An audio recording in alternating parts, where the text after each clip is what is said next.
आजादी के फौरन बाद जो है ना तो कॉन्स्टिट्यूशन कबूल कर रहे थे, ना ही तिरंगा झंडा कबूल कर रहे थे जी। उनके हाथ में आज सरकार है और जो सरकार चलाने वाले उनके पास ही जाकर के मिल रहे थे। इन्हें क्या क्या अच्छाई की क्या उम्मीद हो सकती है? 4 दिन के बाद ऑर्गेनाइजर ने लिखा कि हमको मनुस्मृति चाहिए। मनुस्मृति वो है जो हिंदू औरतों को और जो शूद्र हैं, जो इस देश में लगभग 40 से 50% हिंदू है, उनको जानवर भी नहीं मानती है। इजराइल फिलिस्तीन वाले मामले में महमूद अब्बास जो आज यानी फिलिस्तीनी अथॉरिटी के नाम से चलाता है, बज़ाहिर नाम मुसलमान लगता है, लेकिन असल में इजराइल के लिए गिरफ्तार कर करके फिलिस्तीनी लड़कों को उन्हें दे दिया जाता है। तो तकरीबन उसी किस्म की कोई फोर्स, कुछ लोग यहाँ तैयार किए जा रहे हैं। अर्थशास्त्र जो किताब है, जो आरएसएस वालों के लिए बहुत पूजनीय किताब है, उसके अंदर स्लॉटर हाउस का सुपरिंटेंडेंट का एक चैप्टर है जहां गैया कटती है और गाय का मीट बेचा जाता है। हेलो, नमस्कार, आदाब। मैं हूं मोहम्मद अहमद काज़मी, लेकर आया हूं आपका पसंदीदा कार्यक्रम आपके रूबरू।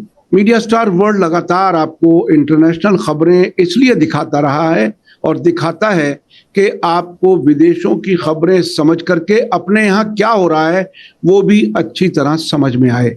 जो कुछ आप फिलिस्तीन में जुल्म होता देखा, जो कुछ आपने गाज़ा में जुल्म होता देखा, वो नज़रिया और उस नज़रिए जैसे लोग हमारे यहाँ भी मौजूद हैं और उनसे मिलने के लिए और उनसे रहम की भीख मांगने के लिए या ये कि उनकी दलाली करने के लिए कुछ यहाँ भी ऐसे लोग हैं जो मुसलमानों के नाम पर मिलते हैं और उनके क्या मकासद हैं, क्या वो हासिल करना चाहते हैं, वो तो वही बेहतर जानते हैं। लेकिन बहुत ही अहम मौजू है जिस पर आज हम बात कर रहे हैं शमसुल इस्लाम साहब से। शमसुल इस्लाम साहब बहुत ही बेबाक अंदाज में अपनी बात रखते हैं, हकीकतों को रखते हैं, सबूतों के साथ रखते हैं। इसलिए हम उनसे जब भी बात करते हैं हमें बहुत कुछ सीखने समझने को मिलता है। अभी हाल ही में एक बड़ा अहम वाक़या हुआ दिल्ली में। 3 जून को एक मीटिंग हुई, वो तफसीलात वो खुद बताएंगे और उसके क्या मकसद हैं शमसुल इस्लाम साहब से हम समझेंगे। उससे पहले भी कुछ और मुलाकातें कर चुके हैं, नाम के मुसलमान हैं लेकिन शायद काम के कुछ और हैं, वो बहुत अहम है। और ये सिर्फ मुसलमानों के लिए जानना अहम नहीं है बल्कि उनके लिए भी जानना अहम है जो इस वक्त राम मंदिर की चोरी से आहत हैं। वहाँ किन लोगों ने राम को धोखा दिया, किन लोगों ने राम के घर में चोरी कर ली और क्या हुआ आखिर, वो क्या वाकईन हिंदुओं के नुमाइंदा हैं, वो एक बड़ा सवाल है। अगर वो हिंदुओं को इतना बड़ा धोखा दे सकते हैं तो मुसलमानों को क्या उनसे कोई अच्छे की उम्मीद करनी चाहिए। ये बहुत ही अहम कुछ मीटिंगें हो रही हैं जिनके बारे में जानना ज़रूरी है। शमसुल इस्लाम साहब, वेलकम है आपका। मीडिया स्टार वर्ल्ड को आप वक्त दे देते हैं उसके लिए बहुत बहुत शुक्रिया। क्या कुछ है, ताज़ा वाक़या क्या है? 3 जून और 22 अगस्त 2022, ये दोनों तारीखें बड़ी अहम नजर आ रही हैं। आरएसएस का मुसलमानों के दरमियान कुछ ऐसा कुछ काम करना जिससे उनके काम आसान हो जाएं। आप बताएंगे तो वो शायद बेहतर होगा, मैं समझता हूँ। जी, बहुत शुक्रिया। इस जरूरी मुद्दे पर, इस जरूरी इशू पर आप बात करना चाह रहे हैं तो ये बहुत जरूरी है। और आपने सही फरमाया कि ये हिंदू मुसलमान का मामला नहीं है, ये इस देश को धोखे में रखने का, इस देश के हिंदुओं को, मुसलमानों को धोखे में रखने का एक कवायद चल रही है। और आप ये देखिए कि ये लोग, मुसलमानों का एक गिरोह है, 5-6 लोग हैं इसमें।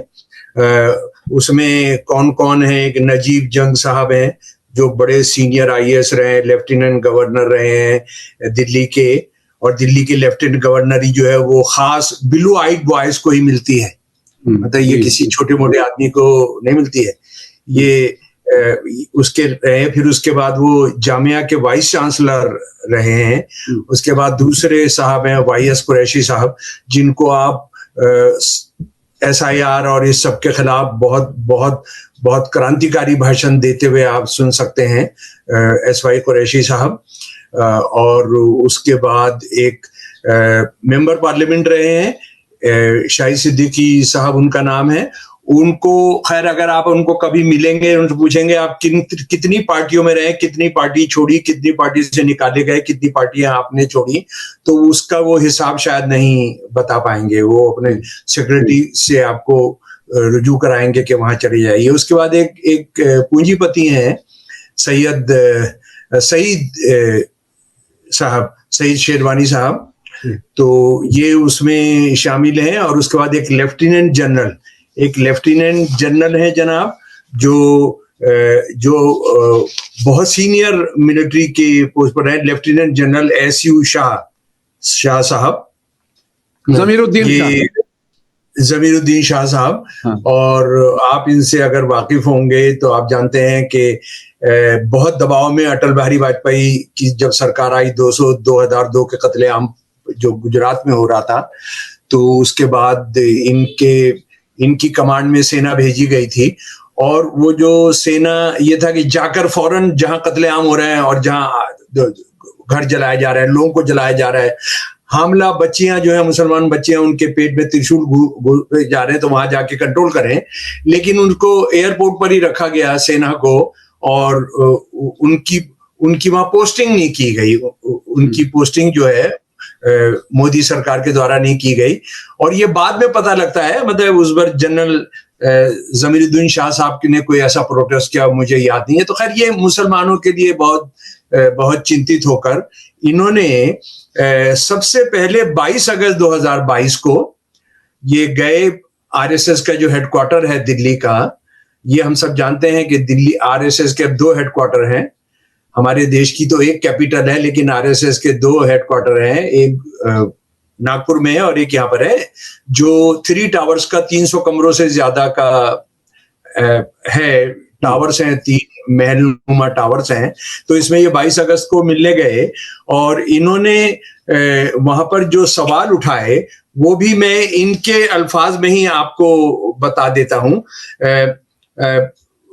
इन्होंने बताया 2022 में मिलने के बाद, नफरत फैलाने वाले भाषणों, नरसंहार के आह्वान और मुसलमानों के खिलाफ हिंसा के कृत्यों में वास्तव में कोई कमी नहीं आई है। महाराष्ट्र और छत्तीसगढ़ में जो तमाम होता रहा है वो ये सब इन्होंने गिनवाया। और उसके बाद मोहन भगवत जी से बात हुई, और मोहन भगवत जी से जो बात हुई, और उसके बारे में भी आप ये समझ लें कि कुरैशी साहब ने बाहर आकर क्या कहा कि वो अत्यंत सौहार्दपूर्ण, बहुत ज्यादा प्यार वाले माहौल में हुई। ये बैठक 75 मिनट तक चली, जबकि इसके लिए केवल 30 मिनट का समय आवंटित किया गया था। बैठक में जिन मुद्दों पर बात हुई वो उसकी निर्देशों की लिंचिंग की लगातार घटनाएं, हिंदुत्व के कट्टरपंथियों द्वारा नरसंहार यानी जेनोसाइड के आह्वान, और लगभग हर क्षेत्र में मुस्लिम समुदाय के हाशिए पर धकेल दिए जाने के कारण मुस्लिम समुदाय द्वारा महसूस की जा रही बढ़ती असुरक्षा थी, जो कुरैशी साहब ने उसके बाद कहा था। अच्छा, उसके बाद इन्होंने कोई एक संगठन बना लिया था जो ईस्ट निजामुद्दीन के अंदर उसका बड़ा दफ्तर भी, बड़ा शाहाना दफ्तर भी खुल गया था। लेकिन उसके बाद ये लोग कहाँ गायब हो गए? ये 5-6 बुद्धिजीवी जो थे, जो शाहिद सिद्दीकी साहब ने कहा था कि ये मध्यम वर्ग और शिक्षित मुसलमानों का गिरोह है, गुट है, सॉरी, हमारा जो ग्रुप है शिक्षित मुसलमानों का और मिडिल क्लास का। तो इन्होंने अपने आप ही मान लिया था कि पढ़े लिखे मुसलमान और मिडिल क्लास के हैं, बाकी तो इंडिया के जो 99% मुसलमान हैं वो तो मतलब तो मिडिल क्लास नहीं है। तो इन्होंने बता ही दिया था कि किनकी सेवा करने जा रहे हैं, लेकिन इन्होंने धोखा देकर के हम सब मुसलमानों के लिए मिल रहे हैं, ये उन्होंने एक भ्रम फैलाने की कोशिश किया था। अब ये देखिए, ये हो गया 22 अगस्त 2022, और उसके बाद दोबारा हमको पता लगता है, हाँ एक बात और है कि ये जब इन्होंने 22 अगस्त 2022 की मीटिंग की तो हमें RSS की तरफ से कोई रिएक्शन नहीं मिला, उनकी तरफ से कोई रेस्पॉन्स कि भाई ये मुसलमान इंटेलेक्चुअल्स आए थे और ये मिडिल क्लास और शिक्षित मुसलमानों के, कोई नहीं, यही बयान करते रहे। और क्या क्या बयान करते रहे कि हमें तो इतना समय का टाइम दिया, 30 मिनट का समय दिया गया था, लेकिन साहब जो है मोहन भगवत जी 75 मिनट तक हमारी बात सुनते रहे। और मेरा तो मैंने तो उस वक्त ये भी कहा था कि वो सुनते रहे और ये उनको गांधी मानकर उनकी सारी बात सुनते रहे, और जाहिर है कि आरएसएस की शाखा वगैरह जो है उसमें जो गुरु होते हैं उनके नीचे बैठते हैं सब। तो ये तो उनको गुरु से भी बड़ा मान कर गए थे कि ये सारे मुसलमानों की प्रॉब्लम्स को सॉल्व कर देंगे। तो मेरा पूरा यकीन है कि ये नीचे बैठे होंगे, या इनको कुर्सी भी दी गई होगी तो कहेंगे नहीं जनाब, हम तो आपको सम्मान करते हैं, आपको पूछते हैं, आप पूजनीय हैं, हम नीचे ही बैठेंगे। तो ये जो 3 जून को मीटिंग हुई है दूसरी, ये भी फिर एक जर्नलिस्ट है जो मुस्लिम मामलों के जर्नलिस्ट हैं, उनकी अगर आप साइट पर जाएंगे तो मोहम्मद वजूद्दीन साहब, ये टाइम्स ऑफ इंडिया बॉम्बे के हैं, मुस्लिम इश्यूज के जर्नलिस्ट हैं। तो इनके एक लेख से, इनके एक आर्टिकल से पता लगा कि नई दिल्ली के इंदिरा गांधी राष्ट्रीय कला केंद्र, Indira Gandhi centre for art and culture के अंदर ये आप आगे बढ़ें। आप इससे पहले कि आगे बढ़ें, मैं एक छोटा सा एक ऑब्जर्वेशन और थोड़ा सा मुझे लगता है कि बताना जरूरी है। ये जो एसवाई कुरैशी ने बताया कि ये बहुत ही प्यार भरे माहौल में मीटिंग हुई, इससे एक बात तो साफ हो गई कि इन्होंने कोई प्रोटेस्ट नहीं किया वहां जाकर के। अगर किसी मीटिंग में शुरुआत प्रोटेस्ट से होती है तो प्यार भरा माहौल रह ही नहीं सकता। ऐसी मीटिंगों में हम भी कभी कभी गए हैं कवर करने के लिए, और जिन्होंने पैर उखाड़ने थे वो उखाड़ देते हैं शुरू में ही। तो ये प्यार भरा माहौल जो था वो, इसका मतलब ये पूरी गुलामी कर रहे थे उस मीटिंग में। नहीं तो ये क्यों गए थे वहां, और ये 3 जून को भी क्यों हुआ, उस पर आएंगे हम। और जो सवाल है, बहुत गंभीर सवाल है। आरएसएस बनाम मुसलमान नहीं, आरएसएस बनाम इस देश के हिंदू, इस देश के मेहनतकश, इस देश के गरीब, इस देश के हिंदू, सिख, ईसाई, किसान, वो सवाल बहुत ज्यादा गंभीर है। तो ये जो है इंदिरा गांधी राष्ट्रीय कला केंद्र में, अच्छा इस बार एक काजमी जी एक और खास बात होती है कि इस बार ये आरएसएस के हेडक्वार्टर नहीं जाते हैं। इस बार इनको आरएसएस का एक पाला हुआ पत्रकार, मैं बिल्कुल कह रहा हूं कि पाला हुआ पत्रकार, जिसने आरएसएस की बहुत सेवा की है, जर्नलिस्ट रहते हुए बहुत अखबारों के एडिटर रहे हैं, राम बहादुर राय साहब, और उनकी जो सेवाएं उन्होंने आरएसएस को और इस देश को तोड़ने के लिए की हैं, उसके लिए इस शख्स को इंदिरा गांधी के कला और संस्कृति, आर्ट और कल्चर के केंद्र का जागीर दे दी गई है उनको। अच्छा, अब आप देखिए, इस बंदे का इंदिरा गांधी विरोधी है ये, इसका आर्ट और कल्चर से कोई ताल्लुक नहीं, ये हिंदुत्व को लेकर लिखते रहे हैं, ये बुनियादी तौर पर ये आरएसएस की तारीफ करने की वजह से इनको, जब अटल बिहारी वाजपेयी आया तो इनको बहुत सारी जगहों के मिल गए थे, एडिटरशिप और ये सब मिल गया था, तो इन्होंने मीटिंग ऑर्गेनाइज की है। जी। इन्होंने मीटिंग ऑर्गेनाइज की क्योंकि इन्होंने बताया कि मैं मीटिंग ऑर्गेनाइज कर रहा हूं, और इसका जो संचालन किया एक और पत्रकार है, जावेद अहम अंसारी साहब। जावेद अहम अंसारी साहब ने शुरू में कह दिया कि ये गैर राजनीतिक मंच पर से बातचीत हो रही है। अच्छा, मजे की बात यह है, ये सारी राजनीति करने जा रहे हैं और इसको गैर राजनीतिक मंच इन्होंने कहा, क्योंकि अगर आप आरएसएस से बात करने जा रहे हैं तो आरएसएस ने 40 संगठन बनाए हैं, जिसमें कम से कम 15 जो हैं वो राजनीति करते हैं। जनसंघ, भारतीय जनसंघ, विश्व हिंदू परिषद, बजरंग दल, इस तरह के मतलब इतने सारे संगठन हैं कि जो वो राजनीति करते हैं। प्रधानमंत्री जो इस देश का है वो कहता है मैं आरएसएस का मेंबर हूं। अमित शाह जो होम मिनिस्टर, वो कहते हैं मैं आरएसएस का मेंबर हूं। हमारी प्रेसिडेंट कहती है मैं आरएसएस की हूं। सारे गवर्नर कहते हैं हम आरएसएस के। हमारा डिफेंस मिनिस्टर कहता है मैं आरएसएस से। आरएसएस ने हमें जनसंघ, पहले जनसंघ में और भारतीय जनता पार्टी में काम करने के लिए हमें भेजा है। तो ये कहां से इनको रात को ज्ञान हुआ था, या वही आई थी पत्रकार जावेद अहमद अंसारी साहब को कि गैर राजनीतिक चर्चा करने जा रहे हैं। असल में ये एक दलाली की राजनीति करना जा रहे हैं। जो अपने आप को गैर राजनीतिक कहते हैं वो भी एक राजनीति कर रहे होते हैं। जो अपने आप को संकट के समय में, बहुत जुल्म के समय में अपने आप को न्यूट्रल कहते हैं, वो न्यूट्रल नहीं होते हैं। वो असल में बलात्कारियों के, जो लिंचिंग कर रहे हैं, जो रेप कर रहे हैं, उनके साथ खड़े होते हैं। संकट के समय में न्यूट्रलिटी कुछ नहीं होती है। मुसलमानों के कत्लेआम के समय में जब हिंदुओं का बदहाल है, हिंदू 80% जो इस देश के बदहाल है, उसमें आप ये बोले हम गैर राजनीतिक बात कर रहे हैं, ये मजाक उड़ाना होता है ये, और अपने को बेवकूफ जाहिर करना होता है। तो ये देखिए, इसमें शाहिद सिद्दीकी तो शायद नहीं था, लेकिन सहमति तो होगी ही। उसके बाद ये लेफ्टिनेंट जनरल साहब या जनरल साहब जो भी हैं वो भी नहीं थे। और इसमें सेवानिवृत्त जामा मिल्लिया इस्लामिया के पूर्व कुलपति और उपराज्यपाल नजीब सिंह जी ने कहा, जो मोहम्मद वजीउद्दीन साहब ने कोट किया, समुदाय के भीतर से विरोध के बावजूद हम आगे बढ़ रहे हैं। हम में से कोई भी किसी राजनीतिक दल में शामिल होकर चुनाव लड़ने का इरादा नहीं रखता है। हम इस बात से दुखी हैं कि दोनों समुदाय एक दूसरे को संदेह की नजर से देखते हैं। यानी ये साफ बता रहे हैं कि ये मुसलमानों की तरफ से वहां पर गए हैं, है ना। और हमें समुदाय के भीतर से विरोध के बावजूद, भाई विरोध आपने समुदाय से पूछा है, कोई मीटिंग की है, कोई पार्लियामेंट बुलाई मुसलमानों की कि संदेह के बावजूद?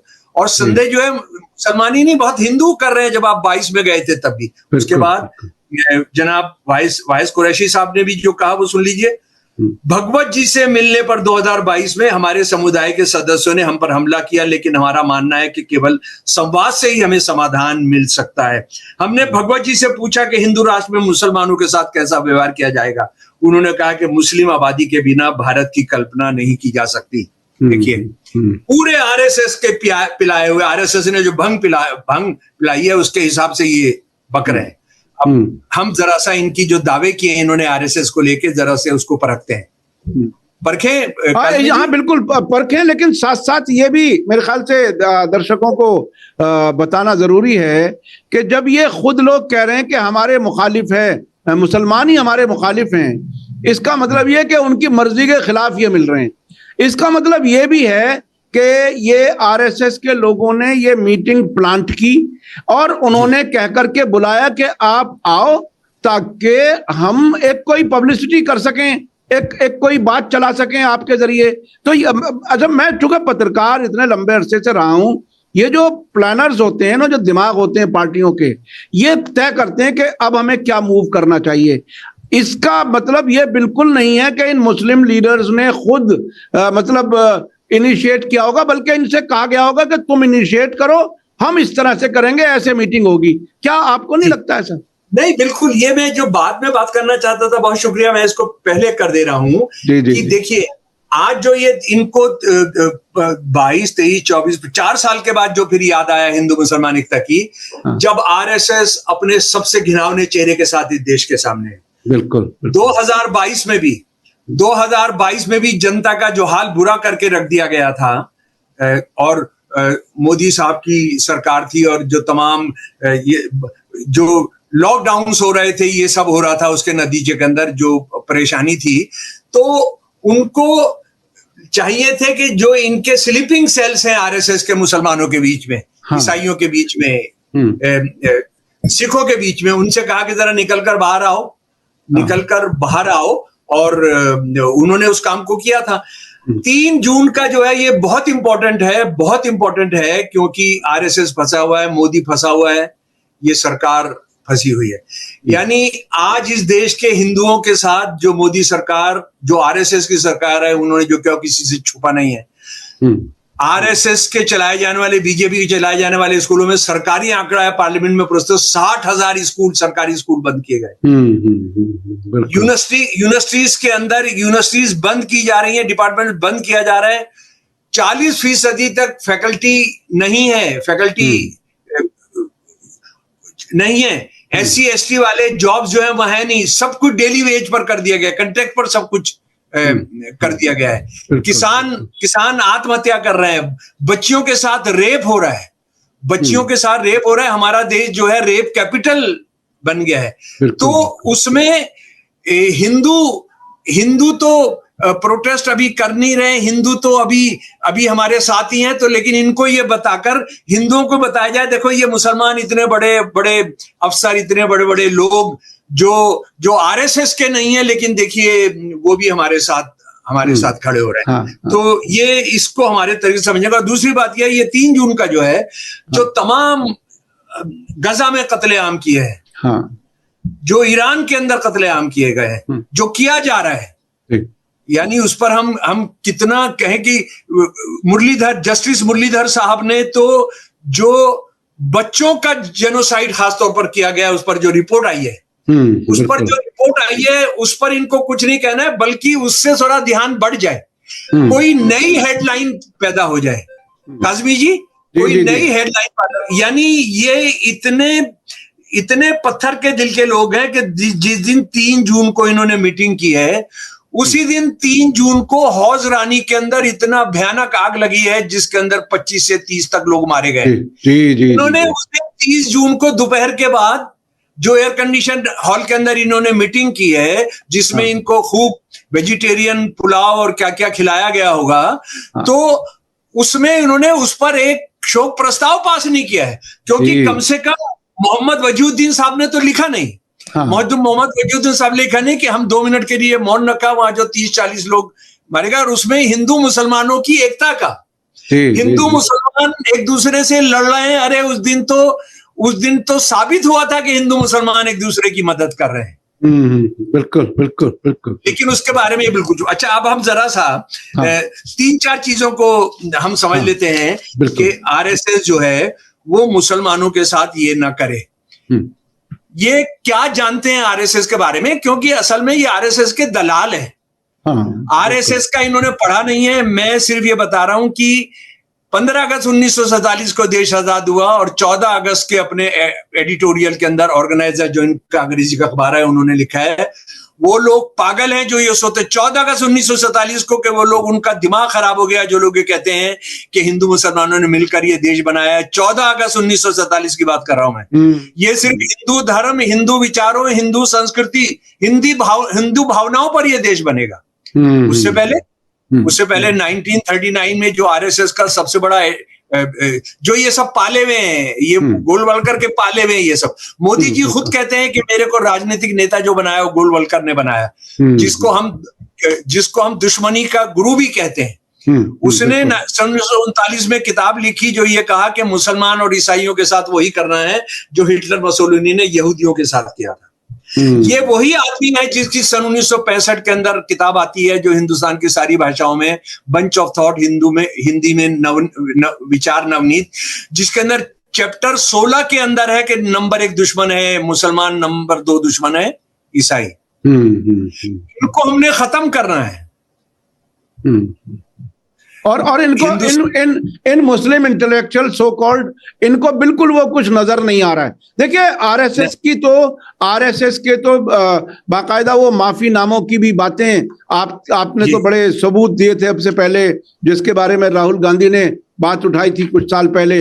यानी आजादी से पहले जो लोग अंग्रेजों के लिए जासूसी कर रहे थे, आजादी के फौरन बाद जो है ना तो कॉन्स्टिट्यूशन कबूल कर रहे थे ना ही तिरंगा झंडा कबूल कर रहे थे, उनके हाथ में आज सरकार है और जो सरकार चलाने वाले हैं उनके पास ही जाकर के मिल रहे थे। इन्हें क्या अच्छाई की क्या उम्मीद हो सकती है? काज़मी जी, मैं जरा सा ये अभी मुसलमानों से आरएसएस कितनी बातचीत करना चाहती है, उनको खात्मा करना चाहती है। आज जो है, आज रोज कह रहा है हमारा होम मिनिस्टर, ये सर जो है ये क्या है, एसआईआर क्या है? एसआईआर मुसलमानों को नागरिकता के अधिकार से बाहर करने का है। वो ये कह रहा है कि जहां जहां आबादी का संतुलन बिगड़ा है वहां पर हम जांच करें। सारे पुलिस इंस्पेक्टर जनरल और पुलिस को बोला और कहा है कि जहां जहां मुसलमानों की आबादी, मुसलमान नाम नहीं लिया लेकिन वो पूरा का पूरा के मुसलमान की जो आबादी बढ़ रही है उसको करो। वहां पर अभी ये गया था सेशल्स में गया था मोदी। वहां 10 साल पहले 5 हिंदू गए थे, आज 5 से 10% है वहां। उसकी इनको चिंता नहीं है, सेशल्स वालों को चिंता नहीं है, वो ईसाई देश है। अच्छा, उसके बाद ये हिंदुओं के कितने सगे हैं जरा सा आप जान लीजिए कि ये जब भारतीय संविधान सभा ने हमारा संविधान पास किया 26 नवंबर 1949 को, 4 दिन के बाद ऑर्गेनाइजर ने लिखा कि हमको मनुस्मृति चाहिए। मनुस्मृति वो है जो हिंदू औरतों को और जो शूद्र हैं, जो इस देश में लगभग 40 से 50% हिंदू है, उनको जानवर भी नहीं मानती है, उनको जानवर नहीं मानती। ये आरएसएस में औरतों को कितना प्यार करते हैं आरएसएस वाली औरतों से कि इन्होंने अपने मर्दों के संगठन का नाम रखा है राष्ट्रीय स्वयंसेवक संघ। मर्द जो है वॉलंटियर हैं, और औरतों के संगठन का नाम रखा है राष्ट्र सेविका समिति। आरएसएस में जो औरतें हैं, जो उन्होंने 1936 में संगठन बनाया, वो सेविकाएं हैं, वो मेड्स हैं, वो नौकरानियां हैं। उन्होंने एक शपथ ले ली है कि वो अपनी इस्मत की हिफाजत करेंगी।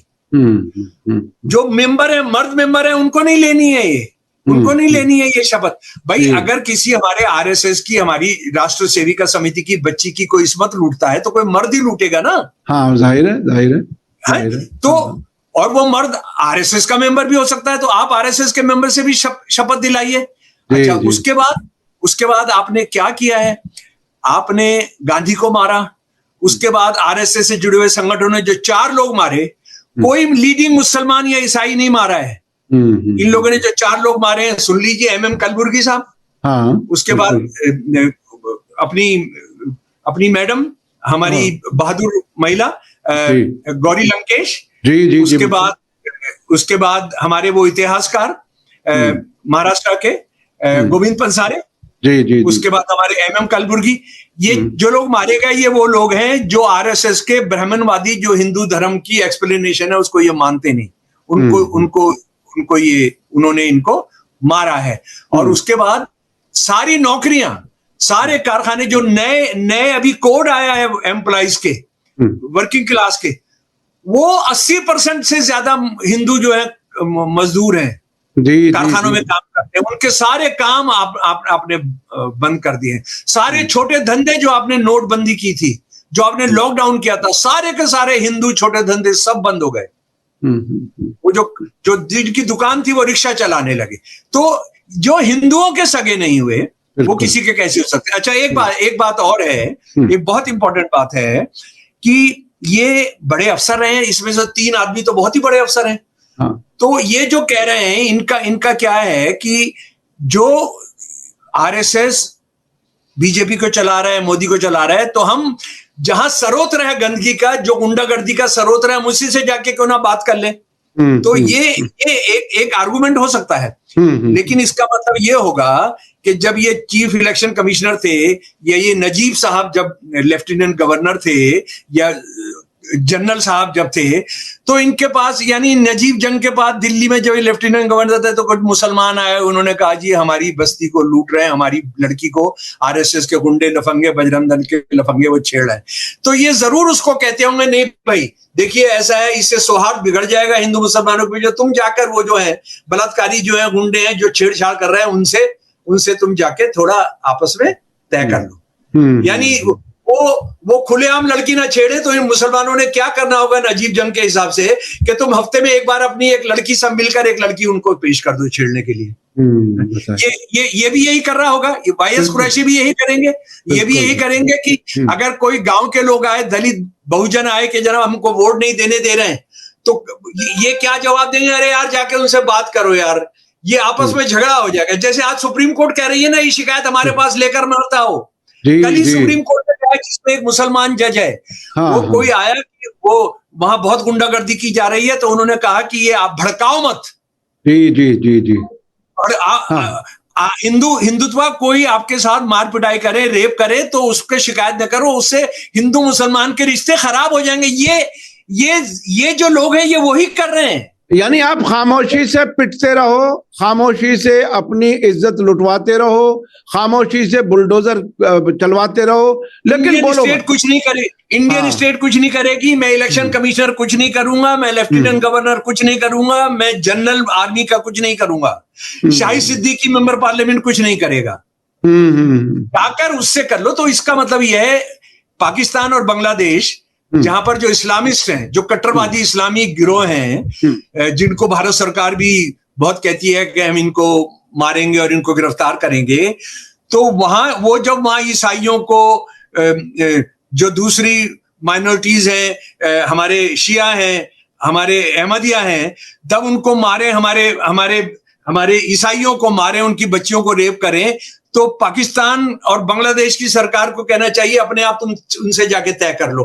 तो दुनिया के सबसे बड़े प्रजातंत्र में ये हमसे वही बात कह रहे हैं, हमसे कह रहे हैं। तो इनको असल में इनके साथ क्या किया जाना चाहिए, ये मतलब ये इंसान नहीं है, मुसलमान तो छोड़िए, ये हिंदुस्तानी नहीं है, ये जो है सैडिस्ट है, ये आरएसएस की, गुंडों की, बलात्कारियों की, हथियारों की जो कुकर्म है उनको ये डाल देना चाहते। अच्छा, ये एक लेफ्टिनेंट गवर्नर रहा है यहाँ दिल्ली का, इसको मैं ये बताना चाहता हूं, ये जब दिल्ली में रहे होंगे तो क्या गीता प्रेस की ये किताबें नहीं बिकती होंगी? हमने तो इनको बिकते हुए देखा है, हमने तो उनको बिकते हुए देखा है सुप्रीम कोर्ट के अंदर इन किताबों को, हमने बिकते हुए देखा है सेंट्रल सेक्रेटरीट के अंदर, हमने बिकते हुए देखा है दिल्ली यूनिवर्सिटी के कॉलेजेस के अंदर मोबाइल वैन के जरिए लाखों छपती है ये। इसमें हिंदू धर्म को इजी कर दिया है किताब। 30 किताबों में से एक किताब है, पति मारपीट करे दुख दे तो पत्नी को क्या करना चाहिए। पत्नी को तो यही समझना चाहिए कि मेरे पूर्व जन्म का कोई बदला है, ऋण है जो इस रूप में चुकाया जा रहा है, मेरे पाप ही कट रहे हैं। तो बात बहुत साफ है, यानी हर लेवल पर जालिम को एक तरह से छतरी मुहैया करना, उन्हें सुरक्षित रखना और मजलूम को दिन ब दिन जुल्म सहते रहना। ये एक तरह से ये जो मीर जाफर की कहानी बताई जाती है, अंग्रेजों के लिए उसने काम किया, वो तकरीबन इस तरह से, बिल्कुल जैसे इजराइल फिलिस्तीन वाले मामले में महमूद अब्बास जो आज यानी फिलिस्तीनी अथॉरिटी के नाम से चलाता है, बज़ाहिर नाम मुसलमान लगता है लेकिन असल में इजराइल के लिए गिरफ्तार कर करके फिलिस्तीनी लड़कों को उन्हें दे दिया जाता है। तो तकरीबन उसी किस्म की कोई फोर्स, कुछ लोग यहां तैयार किए जा रहे हैं, क्या ऐसे समझा जाए? जी बिल्कुल बिल्कुल। देखिए, दो बात और जो मुसलमानों पर जो सबसे बड़े हमले जिनका ये कहा कि हम मुसलमानों के बारे में कहा जा रहा है, एक ये कहा जा रहा है मुसलमान गौ हत्या करते हैं, है ना। मुसलमान गौ हत्या नहीं करते। गौ हत्या में तो ब्राह्मण नहीं हो सकते थे इतिहास में अगर आप गौ नहीं खाएंगे। इन्होंने जाके ये दस्तावेज लेके जाना चाहिए था विवेकानंद का। बिल्कुल कि आप वो शिकागो के अंदर भाषण कर रहे हैं 1900 के अंदर फरवरी में, कि आप ब्राह्मण हो ही नहीं सकते थे अगर आप गाय का मांस नहीं खाएंगे। अर्थशास्त्र जो किताब है, जो आरएसएस वालों के लिए बहुत पूजनीय किताब है, उसके अंदर स्लॉटर हाउस का सुपरिंटेंडेंट का एक चैप्टर है जहां गैया कटती है और गाय का मीट बेचा जाता है उसमें, हिंदू राष्ट्र के अंदर। उसके बाद मनुस्मृति में चैप्टर 1, 2 और चैप्टर 8 है कि अगर आपने मीट नहीं खाया, मांस नहीं खाया, गाय का मांस नहीं खाया, तो आप अगले 10 जन्म में जानवर पैदा होंगे। अच्छा, उसके बाद ये कह रहे हैं कि आबादी बढ़ रही है। अरे, आबादी बढ़ने का तो तुमने पूछना चाहिए था कि जो मुसलमानों का राज था वो 1000 साल के बाद सिर्फ मुसलमानों की संख्या 21.5% थी, जो 71-72 में अंग्रेजों ने सेंसस कराया धर्म के नाम पर। जी। मुसलमान राज जो था वो हिंदू राज था, वो ब्राह्मण राज था, वो ठाकुर राज था, वो वैश्य राज था। जी। ये कहते हैं ना कि हमको बताओ 1000 साल तुम कह रहे हो मुसलमानों ने राज किया, उन्होंने कत्लेआम किया, सब किया, तो मुसलमानों की आबादी 21.5% क्यों थी? और सारे के सारे मुसलमान कमेरे क्यों हैं? ये तो तुमने उनसे सवाल पूछना चाहिए था। बिल्कुल। तुम नहीं पूछकर उनको, मुसलमानों को डराने के लिए कि तुम्हारी आबादी बढ़ रही है, तुम गैया खा रहे हो, तुम गाय खा रहे हो, ये इनका जवाब अगर इन्होंने नहीं, मैं कह रहा हूं इन्होंने एक मीटिंग भी करनी चाहिए। मैं चलूंगा इनके साथ, मैं उनके जो सारे कुकर्म है उसका एक मैनिफेस्टो लेकर चलूंगा। तुमने जो धोखा किया है आरएसएस वालों के साथ, करे ना। और इसमें एक आदमी है जो मुझे लग रहा है ये सही शेरवानी क्यों है इसके अंदर, मैं बताता हूं आपको। मैं सारा रिकॉर्ड देख रहा था, इस पर बड़े मुकदमे चल रहे हैं सरकारों, ये इसकी जमीन को लेके, दिल्ली में जमीन को लेके डीडीए की तरफ से कुछ मुकदमा चल रहा है। कुछ जगह गिराने का मामला चल रहा है इनका। जी। खसरा नंबर, तो ये क्यों वहां पहुंचे हैं? अच्छा, और बताइए, अपने आप को शरफा कहते हैं मुसलमानों की जो है ये मिडिल क्लास और पढ़े लिखे लोग कहते हैं। इसने किसी जगह बातचीत करते हुए कहा कि मैं वहां अंदर क्या क्या हुआ था उसके साथ, मोहन भगवत के साथ, तो क्या मैं मक्खी बनकर वहां था? तो आप बताइए, इनकी भाषा, इनका दिमाग, इनका चरित्र आप देखिए। नहीं, वो तो मैंने कब से कहा था कि आपने वहां कपड़े उतारे थे? जी। मुझे तो नहीं पता आपने कपड़े उतारे थे, वहां नहीं उतारे थे।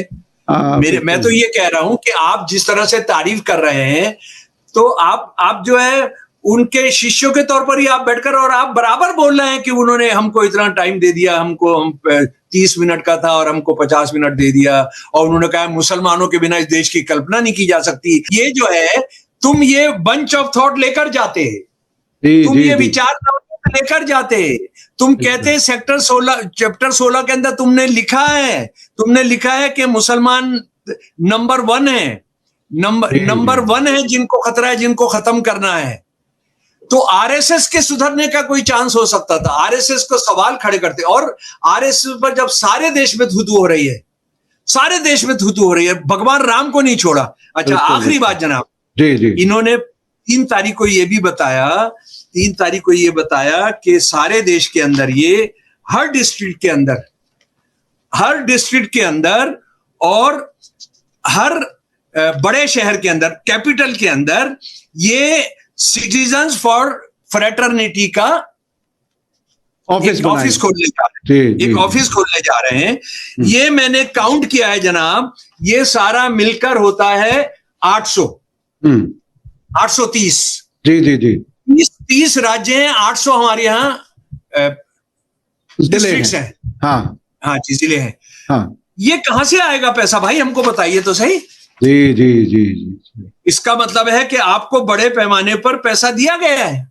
बिल्कुल। आपको आरएसएस ने पैसा दिया, और ये इसमें से बहुत पैसा वो हो सकता है जो राम मंदिर से चुराया गया हो, जो और मंदिरों से चुराया गया हो, जो अडानी अंबानी से मिलता है। यकीनी तौर पर बहुत ही अहम मुद्दा आपने उठाया, बहुत ही अहम सवालात उठाए, और किस तरह से आरएसएस मुसलमानों के अंदर दलालों की तलाश में है, और उन्हें दलाल मिल गए, उनके लिए काम कर रहे हैं, ये कहते हुए कि हमारी कौम हमारे खिलाफ है। कमीशन पर जनाब, बिना कमीशन के नहीं। बिल्कुल। और ये कहते हुए कि हमारी कौम हमारे खिलाफ है, हमसे लड़ रही है, फिर भी हम आपके पास आए हैं, और अच्छे माहौल में मीटिंग हुई। यानी आपने मुसलमानों के दिल की बात कुछ नहीं रखी, मुसलमानों की तरफ से कोई प्रोटेस्ट नहीं किया, सिर्फ आप खुशनुदी हासिल करने के लिए गए थे। एक साहब के बारे में, शाहिद सिद्दीकी साहब बहुत एक्टिव हैं इसमें ना, बहुत बयानबाजी करते हैं, सब करते हैं। बिल्कुल। उन्होंने कहां से सफर शुरू किया था बताते हो? सीपीएम से सफर शुरू किया था, एसएफआई से। उसके बाद ये कांग्रेस में माइनॉरिटी सेल के चेयरपर्सन बन गए थे। उसके बाद ये समाजवादी पार्टी में चले गए थे, राज्यसभा के मेंबर बने थे। उसके बाद बहुजन समाज पार्टी में जाके ये मेंबर पार्लियामेंट बन गए थे। उसके बाद मायावती ने निकाला तो राष्ट्रीय लोक दल में चले गए थे, वहां पर ये आरएलडी में फिर मेंबर पार्लियामेंट बन गए थे। फिर ये समाजवादी पार्टी में आ गए थे, और यानी बीजेपी के अलावा सारी पार्टियों में गए, और अब बीजेपी के लिए इनडायरेक्ट काम करना शुरू कर दिया, और ये वहां से भी कुछ फायदा चाहिए। यानी हर पार्टी आदमी साहब डायरेक्ट जो है, डायरेक्ट शुरू किया है, और अब ये वो पैसे से खेलेंगे, जो इनको जो काम ये करेंगे, उनके कहने पर करेंगे, मुसलमानों के खिलाफ काम करेंगे, तो जाहिर है उन्हें पैसा जरूर मिलेगा। बहुत बहुत शुक्रिया शमसुल इस्लाम साहब, आपने वक्त दिया, बहुत ही अहम बातें बताई। हमारे दर्शकों को आज का वीडियो कैसा लगा कमेंट्स में जरूर लिखें, और ज्यादा से ज्यादा लोगों तक शेयर करें। इसी के साथ मुझे दीजिए इजाजत। धन्यवाद, शुक्रिया, जय भारत, जय हिंद। हमारे चैनल मीडिया स्टार वर्ल्ड को सब्सक्राइब कीजिए और बेल आइकॉन दबाइए, ताकि हमारी हर नई वीडियो का नोटिफिकेशन आपको सीधे मिलता रहे। अगर आपको हमारी खबरें पसंद आती हैं तो उन्हें अपने व्हाट्सएप, इंस्टाग्राम, फेसबुक और ट्विटर अकाउंट्स पर शेयर करना ना भूलिए, ताकि और लोग भी हकीकत से वाकिफ हो सकें।